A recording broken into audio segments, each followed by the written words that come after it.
वफाकी वज़ीर इत्तलात अताउल्लाह तारड़ ने पीटीआई की गोली क्यों चलाई बयानिए को झूठा करार दे दिया। दावा किया पीटीआई की लाशें सिर्फ टिकटॉक, फेसबुक और सोशल मीडिया पर ही मिलेंगी।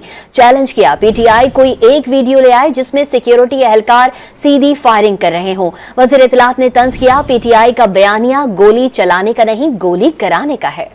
का बयानिया चलाया गया है कि गोली क्यों चलाई। ये वो गोली है जो तरखाने के लिए दी जाती है। कोई कह रहा है जी यहाँ पे 4000 लाशें हैं, कोई कह रहा है 400 लाशें हैं, कोई कह रहा है 160 लाशें हैं। तो लाशें ना हो गई, ये पौधे हो गए जो उग रहे हैं। इस तरह का मजाक किया जा रहा है कौम के साथ। लाश एक भी नहीं है, वरना होती तो सामने आ जाती है ऐसी चीजें। इस तरह की लाशें हैं जो टिकटॉक के ऊपर मौजूद है। ये लाशें आपको मिलेंगी टिकटॉक पे, ये लाशें मिलेंगी फेसबुक पे, ये लाशें आपको मिलेंगी एक्स के ऊपर, ये लाशें आपको मिलेंगी तमाम सोशल मीडिया, व्हाट्सएप पे बहुत सारी लाशें हैं। ये कोई पता नहीं किस तरह का मुआवजा हो रहा है कि ये लाशें सारी जिंदा हो रही हैं। तरीके तशार वालों, एक वीडियो ले आओ जिसमें लॉ एनफोर्समेंट एजेंसीज का एहलकार स्ट्रेट फायरिंग कर रहा है प्रोटेस्टर्स के ऊपर। एक वीडियो ये बुरी तरह नाकाम हुए हैं, तो अब अपनी नमोशी और अपनी शर्मिंदगी छुपाने के लिए लाशों के पीछे छुप रहे हैं। शरह सूद 15%, फॉरेन रेमिटेंसेज $8.8 अरब, फॉरेन एक्सचेंज रिजर्व्स $11 अरब, stock exchange 1 lakh point cross करना। मईशत तरक्की कर नहीं रही, मईशत की तरक्की हो गई है।